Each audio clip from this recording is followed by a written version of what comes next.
everyone? My name is Jemiah McKinney, or you can just call me Juice because that is my nickname. On today's show, I am joined by a friend that I've known ever since preschool. His name is Bradlee Elders, and he's my best friend at the moment. And he's a Cleveland Browns fan. So we'll talk about how these quote-unquote Cleveland clowns, aka the Cleveland Browns, why they underperformed this past year. Obviously, the Browns made a ton of moves in the offseason.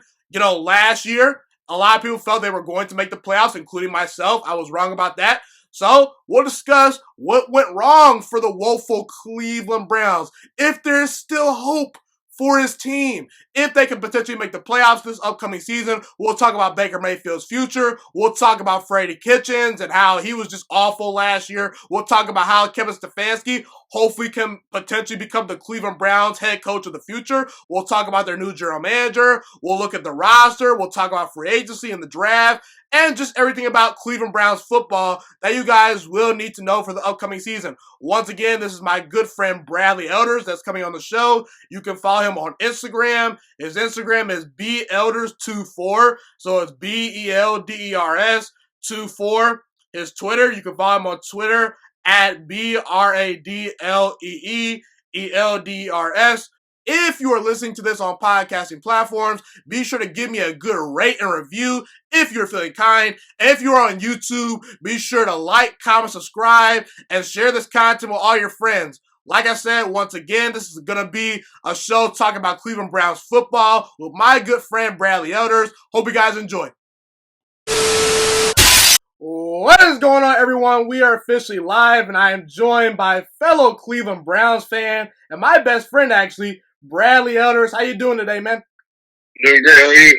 I'm good. So, listen, I don't personally know where everyone is from on my YouTube channel. By the way, if you are on YouTube and you're watching this, be sure to comment where you're from. I love to know where all my subscribers are actually from. I'm from Ohio. My friend Bradlee is from Ohio, of course. We grew up together, ever since preschool, we've known each other. So tell everybody why you're a Cleveland Browns fan, because not a whole lot of people outside of Ohioans are Cleveland Browns fans or Bengals fans for that matter. Well, you see, I've always had this belief that you're either born a Browns fan or you're a bandwagon. Because you don't choose to be a Browns fan unless there's hype or unless you're born that way, raised that way. In my case, I was raised a Browns fan, always been one since I've been born. My dad's a big Browns fan, and yeah, just runs through the family. Gotcha. Let's talk about how the Browns season went this past year. And I actually picked the Browns to go to the playoffs. You watched the video. You saw it. I said 10-6, and that didn't happen. Now, what I saw this past year was a team that did not have great offensive line play.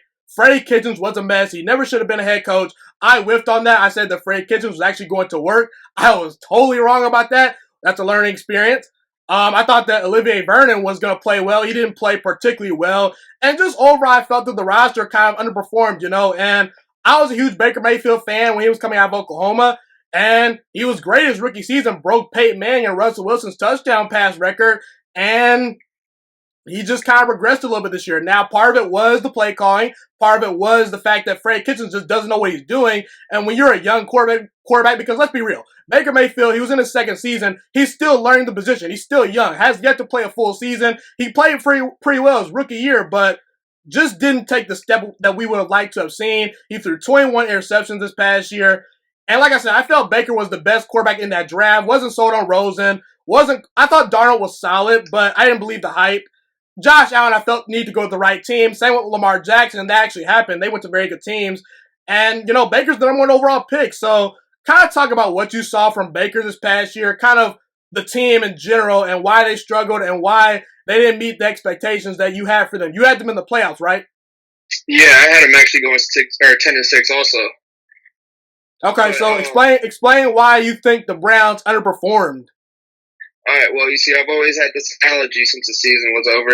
I compared the Browns' 2019-2020 season as a Lamborghini with a Nissan Altima motor and trash interior. They had all the talent, all the hype, but in the inside they had no leadership, drama in the locker room, and big egos. That's what killed the football team. Freddie Kitchens didn't know what he was doing. He had a great first season as an offensive coordinator because he was using the talent that he had in the way they needed to be used.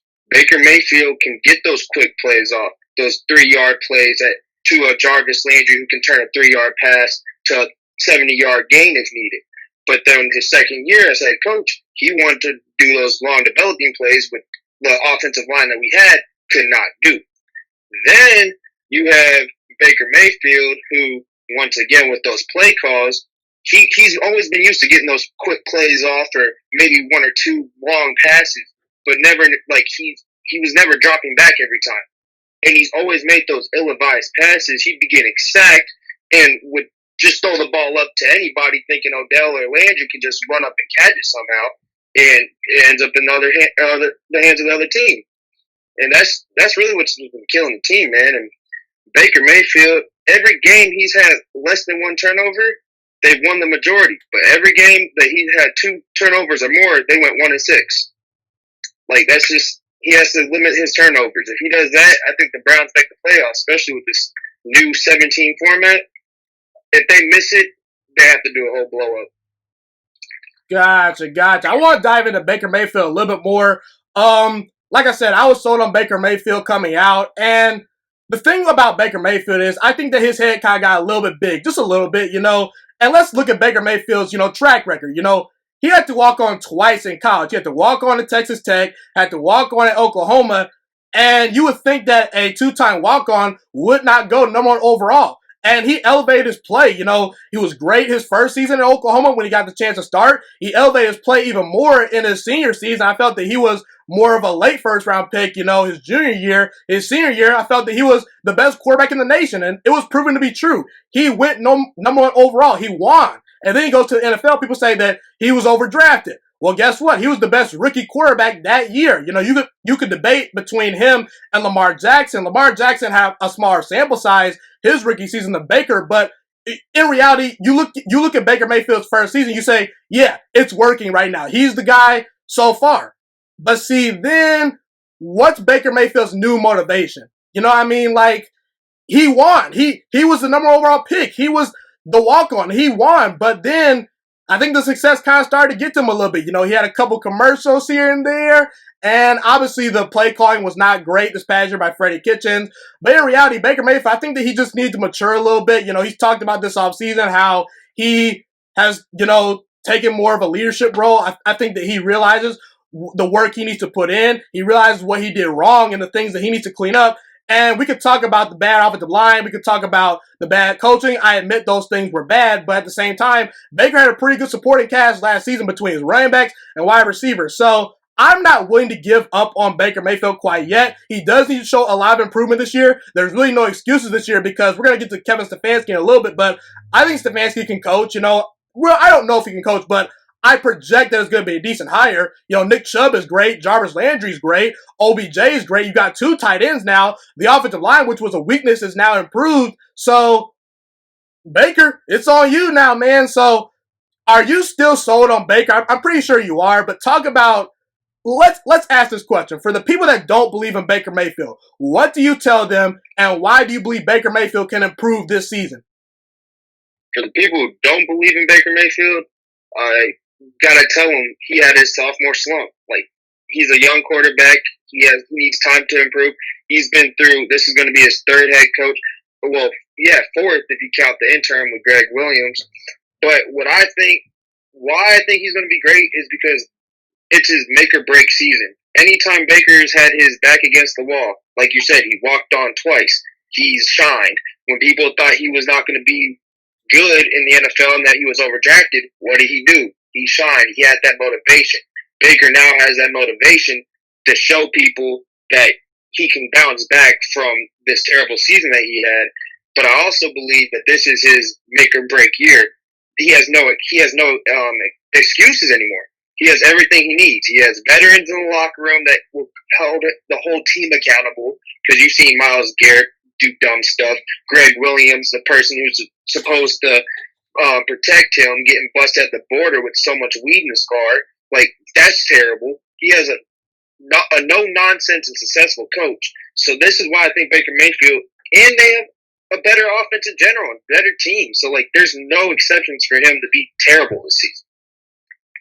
Yeah, I agree. And also, I don't think that Keenum's going to overtake him if he kind of plays bad. He may, but Case Keenum's on the roster now, and he went to a NFC Championship game a couple years ago. So I think that, look, if you give Case Keenum, if you give him Odell Beckham Jr., Jarvis Landry, and some of those weapons, I think he could at least win a game or two. I mean, he's on the downside of his career, in my opinion. But yeah, now you got a backup quarterback kind of on his heels. So Baker definitely has to perform this year. And I agree. I still believe in Baker Mayfield. What do you think his ceiling is? I think that he can still be a top 10 quarterback one day. You know, he's just a natural thrower of the football. He does need to cut down the turnovers, though. You know, when he was at Oklahoma, the one thing that I liked about him was that he did not turn the football over a lot. That needs to be cleaned up. He had 14 interceptions his rookie year, and he didn't play all 16 games, so that was pretty high. We're not even going to count the fumbles, and this season was kind of a disaster. I know that some interceptions weren't all his fault. Some deflected off of wide receivers. And again, I don't think Freddie Kitchens was setting him up to succeed. But yeah, I mean, what do you think Baker Mayfield's ceiling is? And yeah, just talk about that. Well, in my opinion, I'm sold. Like I said, I'm sold on Baker Mayfield, but I also think he has a limit. And I don't think his limit is a Super Bowl. I think he's going to maybe bring us to a couple AFC championships, but I don't think he'll ever get us over that hunch. And I think that's when Baker's career is going to slowly start to decline. But you also, I can't doubt him. And I also hope, obviously, as a Browns fan, that he can get us to that promised land, that Super Bowl that we haven't experienced yet. And yeah, I mean, I also feel, like I said, with this motivation, he can turn this motivation to something great. But at this point, he has to prove something before we can give him any props. Yeah, I'm not going out here saying Baker's going to be a top 10 quarterback. I think that that's his ceiling. And I think that what we've kind of realized from Baker is that he's never going to be quite, Aaron Rodgers, Patrick Mahomes. And that was never my expectation. I think that he's more of a trailer than a truck. I think that he needs a better offensive line to play well, play his best. I think he needs a good running game. That's why I'm hopeful that the Browns run the football a little bit more with Nick Chubb. I think that the Browns honestly probably should commit to running the football on first and even second down if they need to, because, if you give Baker a good running game and protection and get the ball in his hands pretty quickly, I think he's pretty good. Do you agree? Yeah, I also believe, like I said earlier, about how he's always been used to making those 3-yard plays to receivers who are his playmakers. Baker Mayfield's not the playmaker, and he needs to get the ball to the playmakers for them to do their job and help the team win. Now, I got to ask you this question. Did the Browns make a mistake by picking Baker Mayfield number 1 overall? Obviously, I think that Lamar Jackson has kind of exceeded everybody's expectations. I thought Lamar was going to be a good quarterback. So when you realistically look at it, when you look back about 10, 15 years from now, you're going to say, yeah, you should have took Lamar Jackson number 1 overall. But at the same time, I don't think that he would have survived if he was in a bad situation. So do you think that the Browns, were you high on Lamar? Did you think the Browns should have taken maybe Darnold, Rosen? I was never sold on Rosen. I just didn't see mobility. I saw a very overrated prospect. Josh Allen has talent, but I think Buffalo is his best fit right now based on what we know. So what are your thoughts on Baker going number 1 overall? Was he overdrafted? All right, well, I was never sold on any other quarterback, to be honest. Sam Darnold was the other option. He was turnover prone in college, so he was off the books. And all the other quarterbacks, I thought they were pure garbage, like Wyoming, big school, big opponents. But I also thought if we didn't draft Baker at number 1, he might not have been there at the 4th pick where we drafted Denzel Ward, but we would have drafted Saquon Barkley, and we lucked out that draft with Nick Chubb, who was a steal in my opinion. So no, I don't think he was overdrafted, and like I said, I think this motivation of being a bust from the number 1, obviously going to the Browns also, you don't want to be that person. You want to be that person to turn the franchise around, which is why I think drafting him at number 1 was a good choice. Gotcha. We shall see what Baker Mayfield's future is going forward. Now let's get to the coaching. Obviously, it's a quarterback and coach league. Andy Reid, Patrick Mahomes, Russell Wilson, Pete Carroll, John Harbaugh, Lamar Jackson. You got to have a great quarterback. You got to have a great coach. I think that Baker is not a great quarterback. I think he can turn into a pretty darn good quarterback. Maybe not elite, but I think that Baker is someone you can work with. So let's talk about Stefanski. I think that it was a solid hire. I personally would have preferred the Browns to go get Ron Rivera or Mike McCarthy, but at the same time, I think that Ron Rivera wanted the Redskins job really badly. I think that's a great fit for him. McCarthy, I don't know if he really truly looked into the Cleveland job. I felt McCarthy was a good hire, but based on all the other coaches, I felt Stefanski was at least not a swing and miss. You may have not hit a home run, may have not hit a triple or a double, but I think he's competent, and he's at least, in my opinion, ready to be a head coach. What's his name? Freddie Kitchens. I don't think he was ever ready to be a head coach. It was a mess from the start. Baker was going to fail. That team was never going to live up to the hype, and that's what happened. The hype was not real. So, look, Stefanski's been an offensive coordinator only for 1 year. That does concern me, but he's been an offensive coordinator at least. He's been a quarterback coach, a tight end coach, a running back coach, and he's been an assistant for 14 years. So he's a grown-up. He knows what he's doing at least. I think that his offense is going to suit Baker Mayfield. He's going to run a lot of two tight end sets. He's going to get the ball out of Baker Mayfield's hands pretty quickly. I think that he's going to run the ball with Nick Chubb and Kareem Hunt, similar to how he did with Dalvin Cook this past year in Minnesota. So talk about the hiring of Stefanski and what can Browns fans expect from him. And did you like the hire? I'm going to start off saying, but at first, I did not like the hire. But then when the Browns roster started coming together and we started getting Austin Hooper, and Njoku, we drafted Harrison Bryant from FAU. We built our team around Stefanski's scheme.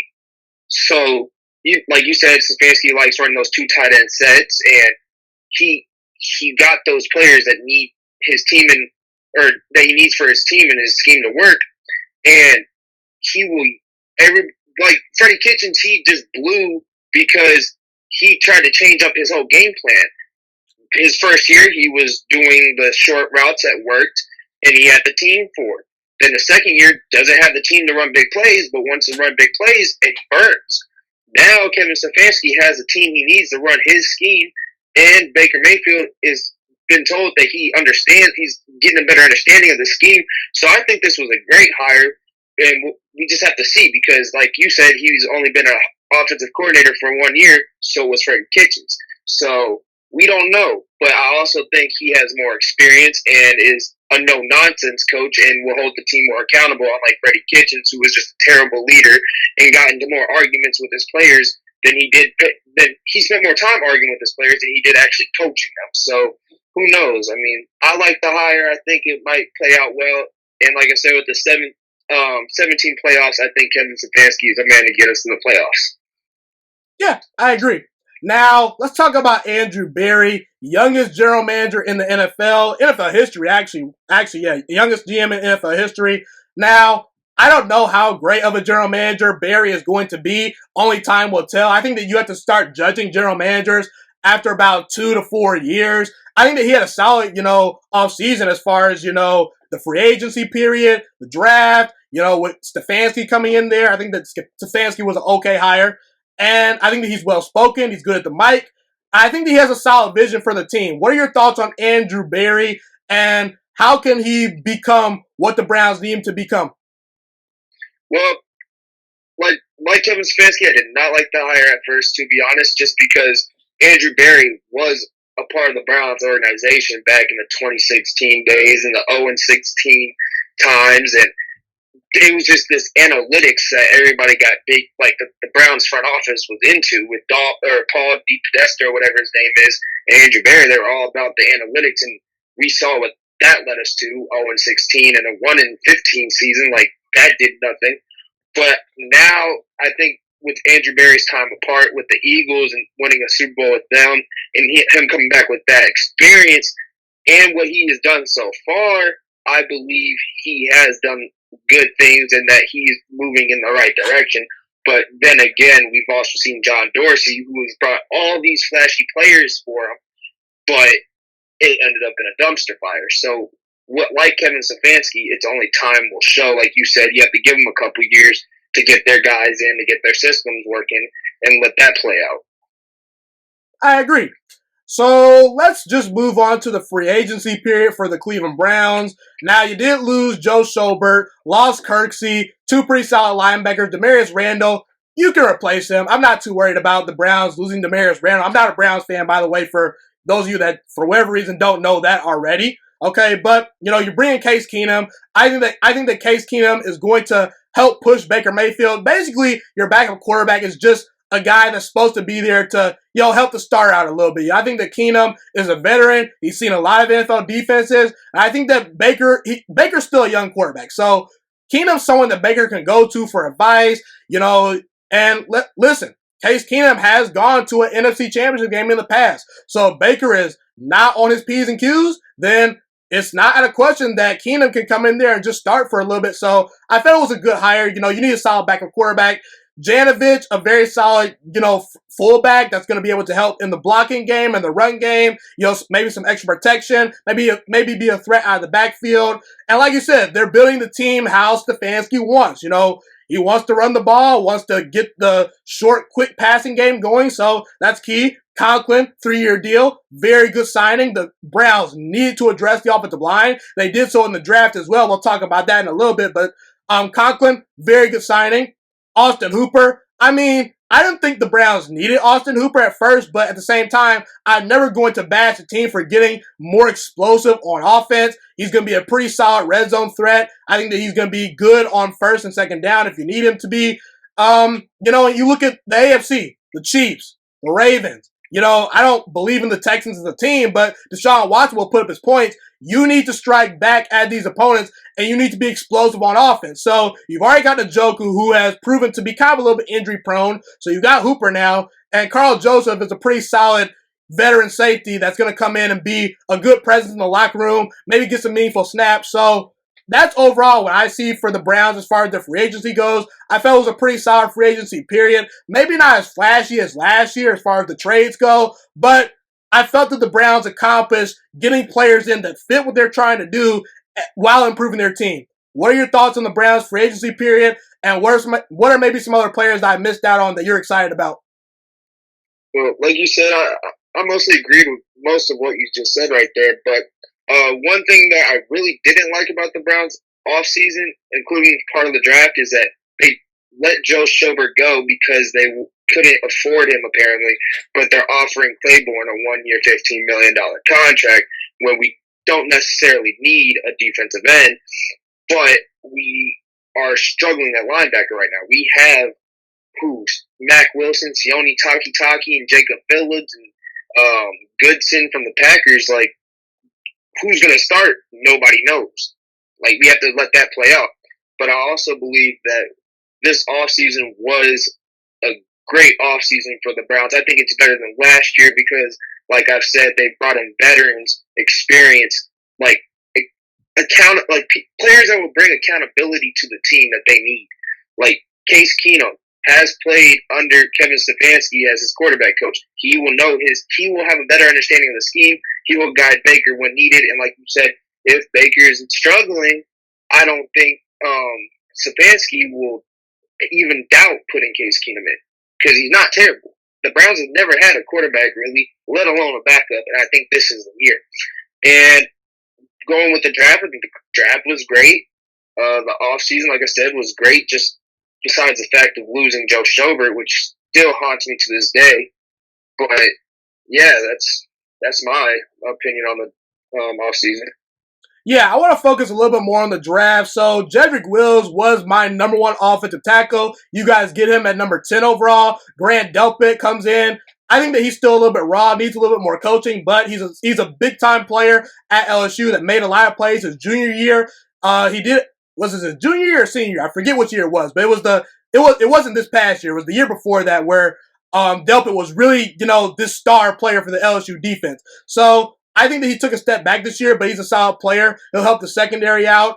Jordan Elliott is a very solid defensive tackle. I felt that he was one of the 5 best defensive tackles in the draft. You guys get him in the 3rd round. Jacob Phillips, will he play meaningful snaps? I don't know, but I think that there's some tools to work with. You're kind of crossing your fingers that he hopefully can give you some meaningful snaps because like you said, Mac Wilson and it's a lot of people that you don't know about. I think that Jacob Phillips was an underrated player on the LSU defense, so I think that he can provide some versatility. He'll be a solid player. I don't know if he's a 3-down inside linebacker, but I see some potential there. Harrison Bryant, another tight end, not going to complain about that. Nick Harris, a solid center that's going to be provided hopefully for some offensive line depth. And Donovan Peoples-Jones, I thought that was a steal. You know, we talk about Odell Beckham and Jarvis and Njoku and Hooper. I mean, I think that he could honestly become maybe wide receiver 3 one day. I don't know if you agree with me, but I think that Peoples-Jones was more of a 3rd or 4th rounder. You guys give him in the 6th round. He was a very productive player in Michigan. You know, didn't quite put up the numbers that I would have liked, but at the same time, Michigan's scheme is not going to favor wide receivers putting up a bunch of numbers. I don't think that he was utilized in the right way. He had very inconsistent quarterback play. He's a solid deep threat, so I like him. So kind of dive into the draft. And what are your thoughts on the Cleveland Browns draft? I felt that Baltimore, Dallas, Denver, and the Colts had very good drafts. Cleveland was in my top 5. They were actually next. They were my next biggest winner. I wish that the Browns would have maybe gone after more inside linebackers in the draft, but at the same time, I still like the players they got. What are your thoughts? Well, like you were saying about the linebackers, I agree with that. And the crazy thing is that I'm happy in the fact because Isaiah Sims was taken right before the Browns pick, and thinking as a Browns fan, knowing the Browns, what they needed was an offensive tackle. I'm glad they got Jedrek Wills, but as like a sports fan, I knew the Browns needed a linebacker and wanted the flashy pick in Isaiah Sims, but that would have just thrown our whole team off. Like I said, we needed a left tackle. We didn't necessarily need the linebacker right there, but that would have been great if that would have happened anyway. But I also think the Browns draft was perfect, to be honest. We made some very underrated picks, like Jordan Elliott. That was a great pick, in my opinion. He'll get some snaps behind Sheldon Richardson and Ogunjobi. And the 2 picks that I really liked, actually 3 picks that I really liked, were Harrison Bryant, Nick Harris, and Donovan Peoples-Jones. Harrison Bryant, very underrated tight end, who was more of a wide receiver. I mean, he had a great game against Ohio State. Didn't score, I don't think, in that game, but he still had a pretty consistent, he has consistent hands. He had a consistent game against Ohio State, too, until they started cracking down that was FAU's only weapon. He led them with 1,000 yards in their team, too, so I was like, I really like that pick. And like with the 3 tight ends that we have now, you have Hooper, who's a thicker, can block, he's consistent, 2 bigger tight end. You have Njoku, who's a more athletic and flashy plays. And then, like I said, you have Bryant, who's consistent, and he has better hands. So with them on the field, that just improves our offense. Then Nick Harris, the center, I think I wouldn't be surprised if we see him at guard maybe this year with Wyatt Teller, I think that's his name. I don't think he'll last this season, so I think Nick Harris might get some snaps at guard, and he will be developed into J.C. Tretter's replacement in the future. And Donovan Peoples-Jones, he fits the Browns perfectly. I was thinking maybe K.J. Hill at the time, but with Donovan Peoples-Jones, he's a bigger threat, like deep threat that we needed, because you have Landry in the slot, and you have Odell Beckham, who he's a playmaker. You needed more of a Donovan Peoples-Jones build at wide receiver. And at the time of the draft, we didn't know if Rashard Higgins was going to come back. But now we know that he is. I think Donovan Peoples-Jones will start off as a special teams threat first, but then end up working his way to splitting reps at the wide receiver 3 position with Higgins and all that. But yeah, I think the Browns overall had a great draft. Very non-flashy draft, but very underrated players that they have gotten that will help this team strive. Now, I want to ask you this question. Obviously, it's a given that Baker needs to play better. It's obvious that Odell Beckham Jr., you love to see that chemistry get better. You love to see him be more consistent. The defense needs to perform a little bit better. But I want to know what player for the Browns is, their X factor going into next season. Because, they have some star-studded players, but what's an underrated player that you think needs to really, really take a step or perform big for the Browns to really have success? I would probably say it's the offensive line. That unit of the team needs to play well. I don't know if there's a specific player that I think about. Maybe a Greedy Williams, who is opposite of Denzel Ward. Denzel Ward is a stud. He kind of took a little bit of a step back this past year, but I believe in Denzel Ward. But Greedy Williams is a guy that defenses are going to target a lot more, because you don't want to throw a Denzel Ward 24/7. So if I were to pick a player, I probably would say Greedy Williams really needs to take a big step if the Browns want to get to where they want to go, which is the playoffs, and hopefully maybe win a playoff game. I don't know. I don't think that winning a playoff game is what the Browns need this year as far as having a successful season. I think that if you just get to the playoffs, that's a success. So talk about players that you think need to perform that are underrated, maybe some X factors. Well, clearly the offensive line needs to be great. Jedrek Wills needs to make that transition to left tackle like flawlessly, and with Joe Thomas's help, I think he can do it. But the players that I think need to have a good season are linebackers. Like I said, we don't know who they will be because I know for sure Mac Wilson will be, but we don't know who the other two will be, or maybe four if we run a 3-4. But it just depends who's on the field. But they, as a linebacker room, need to be great because they're the weak spot on our defense. Greedy Williams, like you said, they're going to target him more, and he did not have a great season last year. I think he needs the time to develop, but last season was just awful in my opinion. But yeah, I think it's linebackers and offensive line. If those two groups of players have a great season, I think the Browns make a run in the playoffs. Yeah, I totally agree. Now, let's get to the record prediction for the Browns for next season. Best case scenario, I think about 11-5. I don't think Cleveland is quite on the level of a 12-win or a 13-win team, but if Baker has a breakout season, I do think that Baker can have a breakout season. My three quarterbacks I think are going to break out this year. I actually dropped this episode recently. I said it was Drew Lock. I said that it was Kyler Murray and Baker Mayfield. Those are the three quarterbacks that I look to have, really good seasons as far as young quarterbacks go. I think Baker's going to play really well this year. So if he hits, if the defense plays fairly well, if Odell Beckham Jr. gets his act together and is more consistent, if Chubb has a good year, if Stefanski's not a bum, then yeah, this team can win 11 games in my opinion. This is one of the most talented teams in all of football as far as just their roster. I think that worst case scenario probably around 7-9, 8-8. I don't think you guys can be as bad as last year because you're a better team than last year. But yeah, I say that 11 wins is the max. Now, I think the Browns are a 9-17. And I honestly hate going over game-by-game predictions. I'm not going to do that for my July 1st preview for the Arizona Cardinals. That is when I'm going to officially predict everyone's record, and things of that nature. But for now, we'll give you a little bit of a sneak peek for how I'm thinking about the Browns next season. I think that at Baltimore is a loss. Cleveland's a win.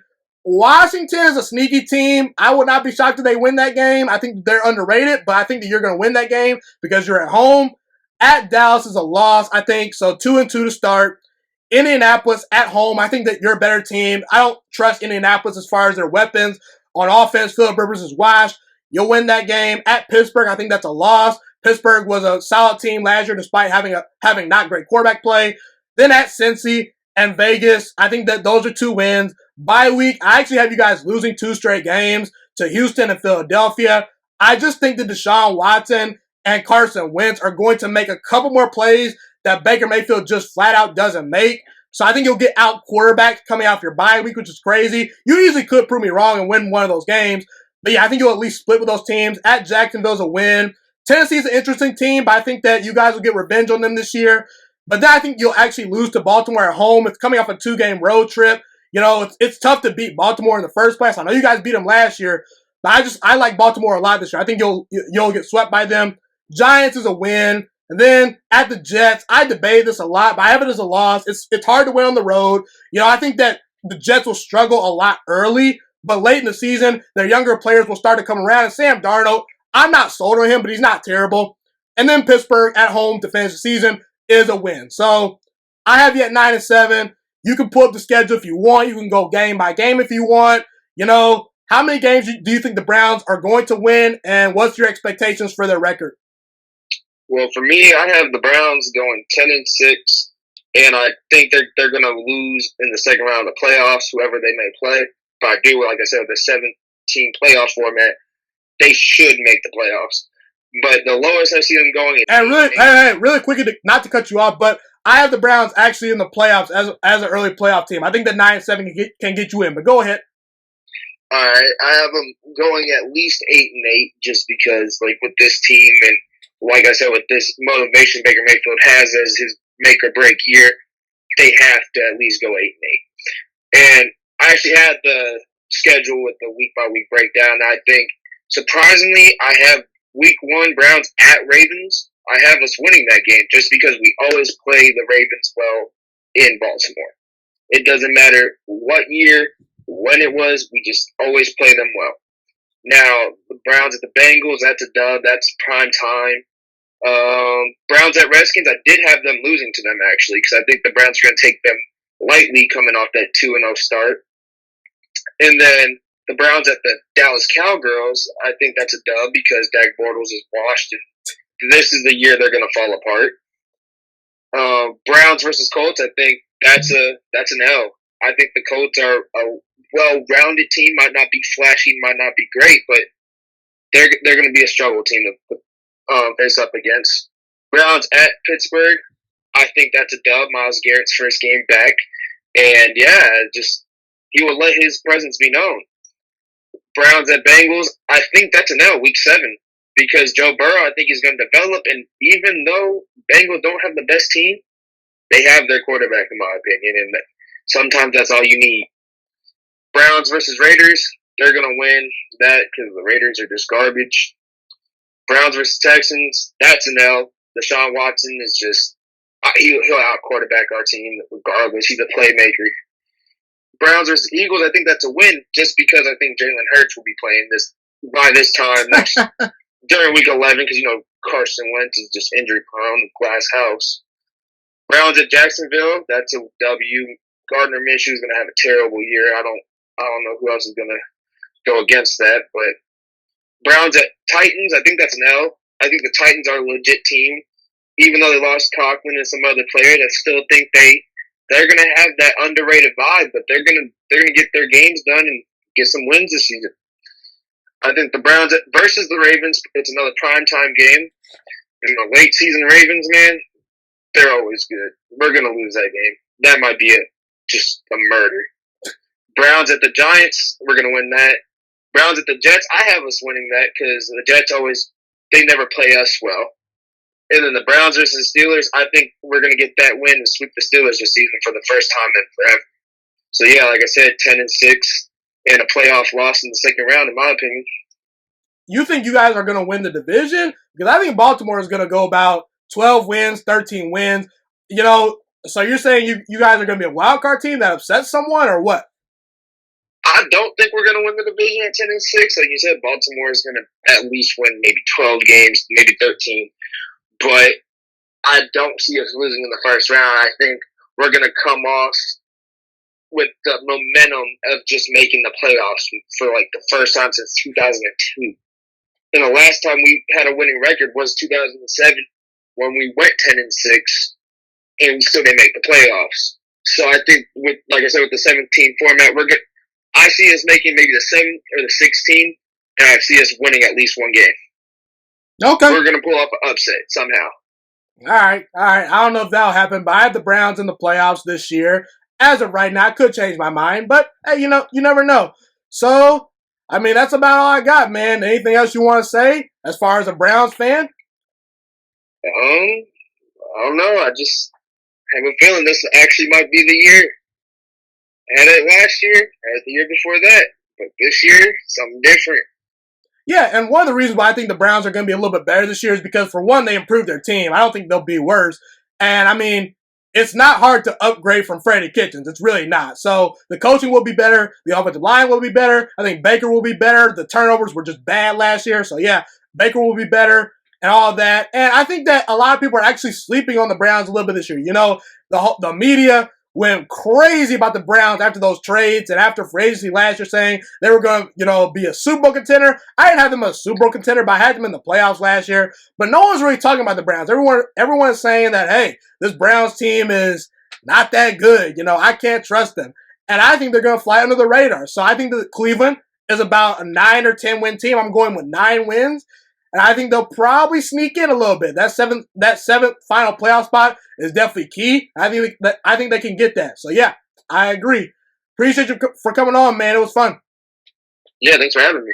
Yeah, no doubt. Thank you so much for watching this video today. Please also note that the Juice Alert Sports Podcast is not just a YouTube channel. It is available on all podcasting platforms, including Spotify, Google Podcasts, iTunes, and Apple Podcasts. Also, if you enjoyed this video, be sure to like, comment, subscribe, and share this content with all your friends. This podcast is my favorite thing in the entire world right now. It is my passion. And I want more people to listen to this podcast. I really want this podcast to grow. Also, a fun fact about me is that I want to go into the sports broadcasting and media world once I graduate from the University of Toledo, a college in Northern Ohio. I currently am a freshman there right now. I am looking to become one of the next great sports broadcasters and analysts out in the world. And I potentially would like to start my own network if this podcast really truly grows. Or if I fall short of that goal, I would love to work for a big time network like ESPN or Fox Sports 1. I am open to all networks. So if you believe in my dreams and you see or hear my passion through the screen, be sure to tell all your friends about the Juice Alert Sports Podcast. Stay motivated, you guys. Have a God bless day, and I'm out.